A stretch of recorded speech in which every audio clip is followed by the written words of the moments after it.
उसी बात का खुलासा सुहेलदेव भारतीय समाज पार्टी के राष्ट्रीय अध्यक्ष, हमारे राष्ट्रीय अध्यक्ष माननीय ओम प्रकाश राजभर जी ने मीडिया में किया। बाकी आज माननीय अखिलेश जी की मैं अभी आपने जो सुनाया प्रेस कॉन्फ्रेंस से जो बात कही, तो उन्होंने कई सारे शेर पढ़े, तो उनके लिए मीर ताकि मीर का एक शेर मैं भी पढ़ दे रहा हूँ। इब्तदा इश्क रोता है क्या, आगे आगे देखिए होता है क्या।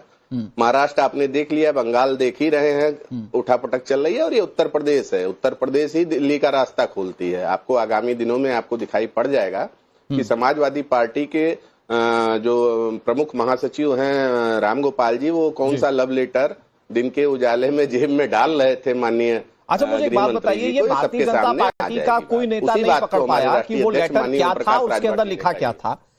ये सुहेलदेव भारतीय समाज पार्टी को पता चल गया कि वो लेटर क्या था, और उसमें राम गोपाल यादव टूटकर बीजेपी के पास जाने की सोच रहे हैं।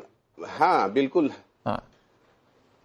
बिल्कुल, चूंकि कई सारे इनके घोटाले हैं, उन घोटालों में कई सारे सांसद इनके संलिप्त हैं। उन सांसदों की सूची तो घोटालेबाजों को आप रखेंगे अपनी पार्टी में, या आपकी सहयोगी बीजेपी रखेगी अपनी पार्टी में?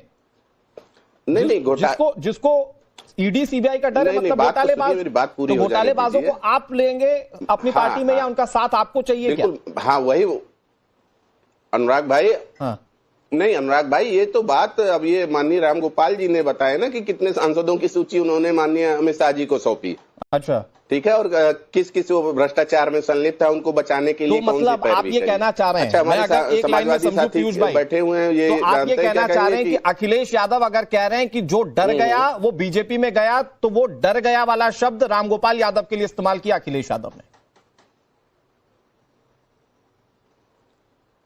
बिल्कुल, और देखिएगा, मुझे तो कहीं आशंका है कि राम गोपाल यादव जी खुद ही ना डर के मारे एनडीए की सदस्यता ज्वाइन कर लें। सोमैया राणा हमारे साथ अभी मैंने आपके लिए एक शेर उनके लिए पढ़ दिया ना, इब्तदा इश्क रोता है क्या, आगे आगे देखते होता है क्या। ठीक है, ओके। राणा जी, आप ये कह रहे हैं राम गोपाल यादव ही ऐसा ना हो कि बीजेपी के साथ चले जाएं? पता चले मानसून सत्र में जब वोटिंग हो रही है किसी बिल पर, तो राम गोपाल यादव का हाथ उठ रहा है, या उनके संबंधित जिनका नाम उन्होंने दिया है उन सांसदों का हाथ उठ रहा है जो समाजवादी पार्टी के, वो कह रहे हैं हम बीजेपी या एनडीए की तरफ है। देखिए, ये पीयूष मिश्रा जी अभी कह रहे थे, शेर पढ़ रहे थे। मुझे लगता है मुझे भी इसमें पीछे नहीं रहना चाहिए कि मैं पूरी राजभर जो पार्टी है ऊपी राजभर जी की, उनके लिए पढ़ना चाहती हूँ कि दुश्मनी जम के करो, मगर ये गुंजाइश रहे जब कभी भी सामना हो शर्मिंदा ना होना। तो मुझे लगता है इतनी गुंजाइशें बचा करके बात करनी चाहिए, और ये बात उन पर बहुत पहले से भी लागू होती है। खैर, अभी हम मुद्दे पर आते हैं।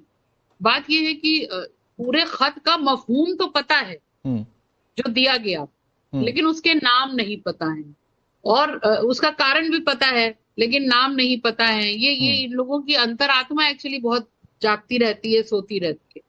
तो मुझे लगता है इस तरीके की बातें करके अनर्गल, अनुराग जी मैं बता रही हूँ, इस तरीके की अनर्गल बातें हैं जिसको बिहार से और बंगाल से अगर कनेक्ट किया जा रहा है। मैं इस तरीके के जो भी लोग हैं उनके लिए माननीय राष्ट्रीय अध्यक्ष अखिलेश यादव जी ने जब उस वक्त क्रॉस वोटिंग हो रही थी, तो उस वक्त में कह दिया था कि ऐसे लोगों की यहाँ जगह नहीं है, और ये कोई पहली बार नहीं देखने को मिला है। मैंने तो जब से शऊर मुझे आया है, मैं देख रही हूँ इलेक्शंस के करीब आना जाना लोगों का लगा रहता है। कुछ इधर के उधर चले जाते हैं, उधर के इधर आ जाते हैं, और बहुत से इसी को मौका परस्ती कहते हैं। मौका परस्त लोग हैं, वो अपना चेंज करते रहते हैं। जी, एक वक्त था ना जब हमारे देश में लोग इधर उधर करते थे, दल बदल का कानून भी उनके ऊपर होता था। कई बार लोग दल बदल के चलते रेस्टिगेट भी हो गए, लेकिन आज देश की सियासत में हो रहा है कि पूरा का पूरा गुट उठकर चला जा रहा है दूसरे दल में। देखिए, मैं वही कह रही हूं, पश्चिम बंगाल, महाराष्ट्र एक तो बेस्ट एग्जाम्पल है ना मैम। अनुराग जी, आप आधी बात बता रहे हैं, आधी ये नहीं बता रहे हैं कि लोगों को किस तरीके से अंदर खाने ब्लैकमेलिंग की जा रही है। लोगों को सीबीसीआईडी का डर, ईडी का डर, बुलडोजर का डर, और किन किन चीजों को डरा करके अपनी तरफ लाने डरता तो वही है ना मैम जो गलत होता है, की जा रही है। ऐसा मैं बता रही हूँ, ऐसा सब, तो इसका मतलब ये गरीब की झोपड़ी जिस पर बुलडोजर चल रहा है वो भी गलत है। तो जितने मजलूम और मिस्कीन इस देश में हैं वो सारे गलत हैं, आप ये कहना चाहते हैं? तो इसका मतलब गरीब होना और मजलूम होना ही अपने आप में गुनाह है। अब आप मैम कर क्या रही है कि हमारे देश के क्रीमी लेयर और देश के गरीब को मिक्स कर दे रही है? सांसद गरीब जैसा हो सकता है क्या?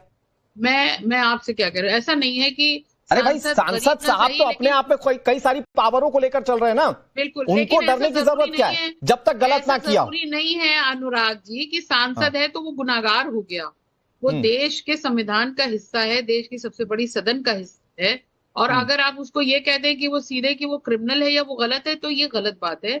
मैं नहीं, सिर्फ मैं ये ये कह जानना नहीं चाह रहा रही हूं हूँ कि मैं कह इलेक्शन रहा से हूं कि पहले जिसको ईडी सीबीआई का डर हो, जिसको ईडी सीबीआई का डर हो, वो तो डरेगा ही तब ना जब उसने गलत किया हो।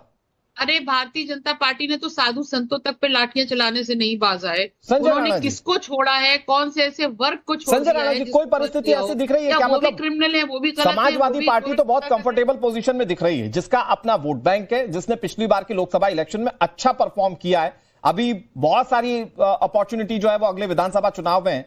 तो क्या उस पार्टी से टूट होता हुआ देख रहे हैं आप, या सिर्फ ये शिगुफा छोड़ दिया गया कि भाई महाराष्ट्र में भी हो रहा है, पश्चिम बंगाल में हो चुका है, तो आप भी डिलेमा में रहिए, ये कोशिश कर रही है एसबीएसपी?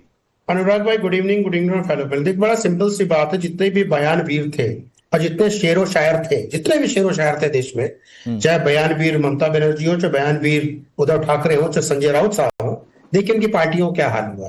तो बयानबाजी जो ज्यादा करता है उसी पार्टी का ऐसे हाल होता है। जहां तक टूटने की बात है, हर नेता अपना भविष्य तलाशता है, और बकरी की अम्मा कब तक खैर मनाएगी? 27 तक। अगर 27 कट गया और 27 में इनका बेहाल ना हुआ, तो पार्टी जो टूटना, जो सिरमौर हैं, जो लाल टोपी पहन के घूम रहे हैं, उनकी टोपी भी नहीं बचेगी। क्योंकि हर आदमी देखिए 12 के बाद चुनावों को जीते नहीं है। अब मेंबर ऑफ पार्लियामेंट 2024 में जरूर उनके 37 सांसद आए थे, लेकिन सत्ता के बगैर कोई भी साथी ज्यादा दिन तक टिकता नहीं है। नहीं तो जो सत्ता के साथ चीजें बदलता है सर, वो तो मौका परस्त हुए ना। सारे के सारे मौका परस्ती। बताइए, समाजवादी पार्टी जब बनी थी, 1993 में बनी थी, उनके और पहले चले जाए 20 साल पहले, तो पिताजी साइकिल पे चलते थे और पुत्र अभी मर्सिडीज चल रहा था। कोई मतलब क्या, हार्वर्ड से मतलब उन्होंने सीईओ की कंपनी में नौकरी करते थे जो मर्सिडीज खरीद लिए, तो कहीं ना कुछ तो चार किया होगा ना, तभी मर्सिडीज आई है। और जहां तक बात रही है सांसदों की, तो चाय बनाने वाला देश में प्रधानमंत्री बनने के बाद, अरे रुकिए मोहतरमा, अरे रुकिए, शेरो शायरी वालों का समय चला गया है। शेरो शायरी करने वालों का बुलडोजर चल जाएगा, और बुलडोजर चल जाएगा तो आपको तकलीफ हो जाएगी। अब शायरी बात नहीं करिएगा, अभी पार्टी की बात लाना आपको जरूरी समझ रहा था। बीच में मत बोलिए, ये नहीं समझ पाती आपका बीच में मत बोलिए।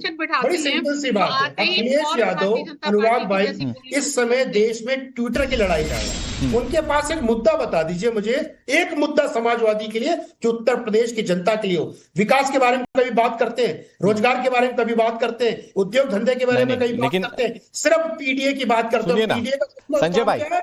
संजय भाई एक मिनट, सुमैया राणा जी, इसके बाद आप भी काउंटर कीजिएगा। संजय भाई, ठीक है, अखिलेश यादव नहीं मुद्दे की बात कर रहे हैं, तो ये मुद्दे की बात क्या ओम प्रकाश राजभर कर रहे हैं? मंत्री हैं और मंत्री हैं, और वो ये बता रहे हैं कि फला पार्टी में टूट हो जाएगी। अरे भाई, आज के समय में राम मंदिर में जिस तरह से जो लोगों का दान दिया उसमें गमन की बात सामने आ रही है। कुछ लोग तो ये भी कह रहे हैं कि सिर्फ ध्यान भटकाने के लिए ओम प्रकाश राजभर के बयान को जानबूझकर प्लांट किया गया है। देखिए, जहां तक दान के पैसे की बात है, उस पर जांच कमेटी बनी है, जांच हो रही, नंबर 1। नंबर 2, अगर 7 करोड़ पे इतना विचलित हो रहे हैं लोग, वो तो हिंदुओं का पैसा है, कोई समाजवादी पार्टी का तो पैसा नहीं है। जो व्यक्ति, जो शीर्ष नेता आज तक राम मंदिर नहीं गया, उसको राम की चिंता मंदिर के पैसे की। अरे आप चुप रहिए मैडम, कितना बोलते हैं। इसके बाद आ रहा हूं, शांति से बैठिए 2 मिनट।